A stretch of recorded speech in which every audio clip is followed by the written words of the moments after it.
Hello friends, my name is Lakshmikant and this video is about Jupyter extensions for Jupyter Notebook. So are you a data scientist or are you learning Python? Do you use Jupyter Notebooks a lot? Then this video is for you. There are many extensions available which can actually make our work easier. So let's see the top 7 extensions. Number 1 is NB extensions. This is by itself not an extension but a way to enable a lot of extensions which are present. So to install this we need to run pip install or conda install on your terminal, or if you are a Windows user it would be a command prompt. You can install this and we can go to edit and search for different extensions we can find in this NB extensions package. Go to edit and see if NB extensions is present. If not, you can go to open your terminal in Mac or command prompt in Windows and install it by running this command.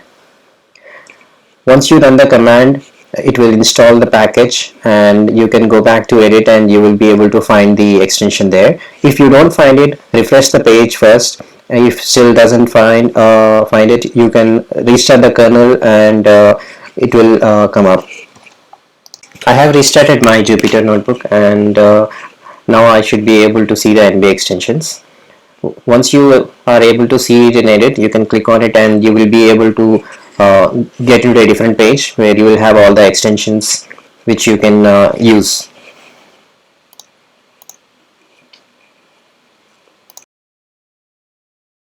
Hinterland.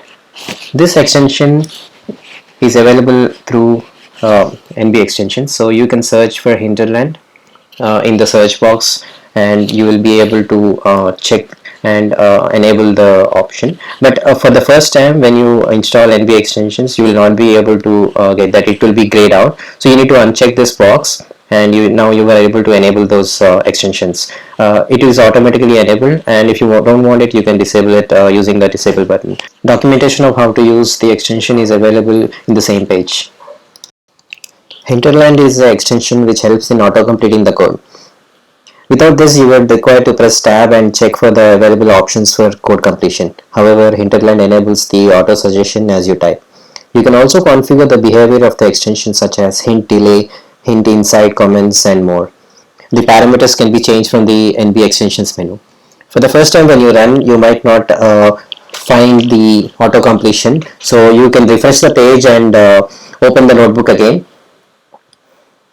And if you see, we are able to complete the code automatically.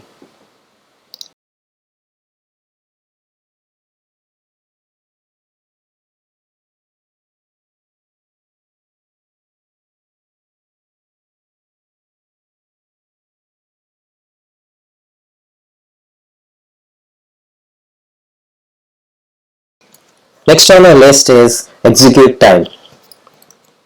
This extension is a part of NB extensions and can be activated to get insights into the time your cell took to run. Besides, it shows the date the cell was last executed.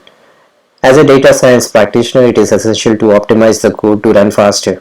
Since this extension provides you with the time your code takes to execute, you can optimize the code depending on the requirements. Although the execution time of the cell can be checked with the magic commands, this execution will by default show the time and save you a few keystrokes, as you won't require to add the magic command every time.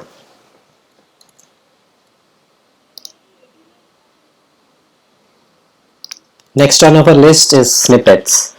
This extension allows you to quickly add new lines of code for common tasks such as creating an array with NumPy, scientific calculations with SciPy, and like visualizing with Matplotlib.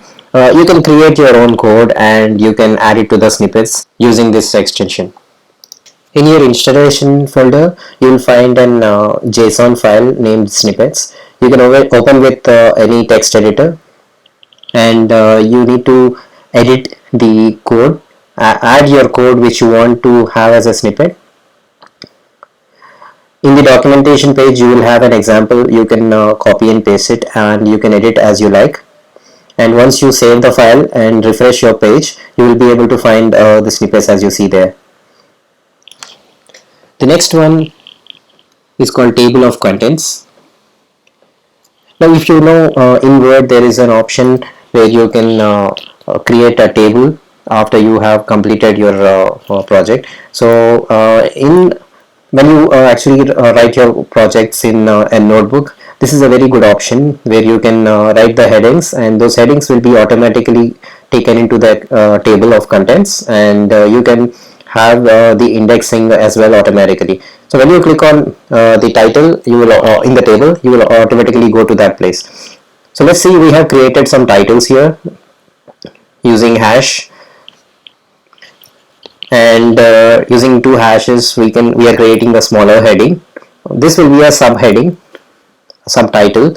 So when you have this, you will have an option called table of contents. You can click on that, and you can see all those are automatically created. You just have to click on them, and you will go to that place. This normally helps when we have very large notebooks and a lot of text explaining them. The next one is called QGrid.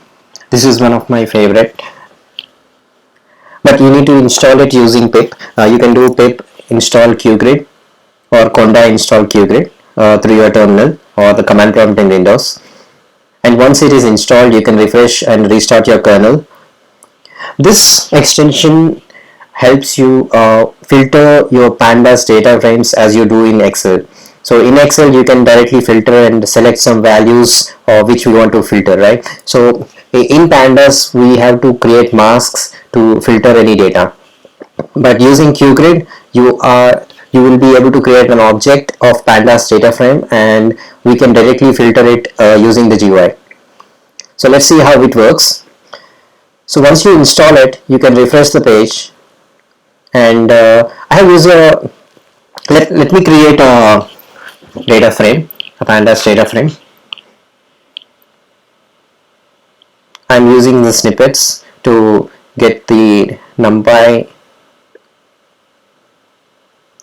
Oh, well, we don't have pandas here, so let me add that.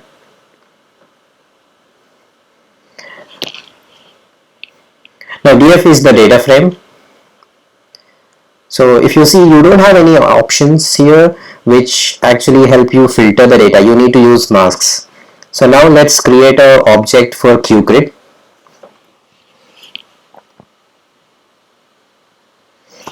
First thing you need to do is you need to import QGrid.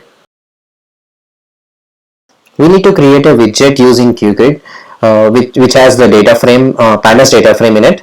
So the code is qgrid.show qgrid, show underscore qgrid, and the data frame which you have, and once this widget is created, you can print the widget.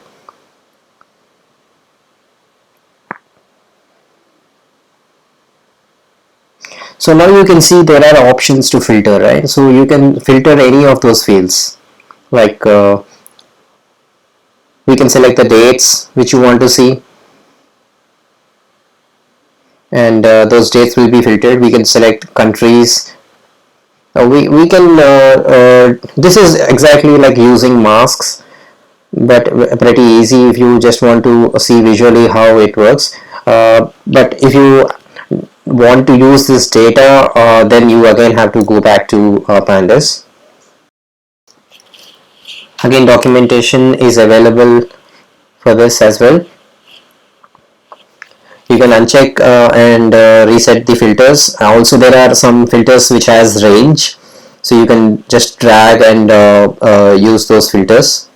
Like for a continuous variables, we can select the range, so it will give us the range of those values. Our final extension is a visual extension. It's called Jupyter Themes. So in Jupyter Notebooks, we can change the themes by using this extension. There are few options available inbuilt for that.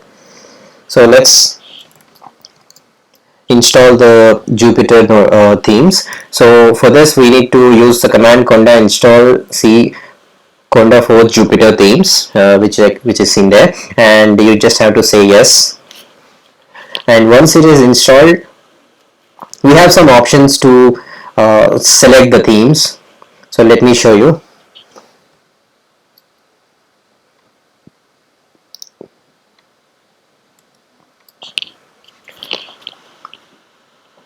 Currently there are 9 themes available. You can get it by using the command jt -1, and those are the actual themes which are available.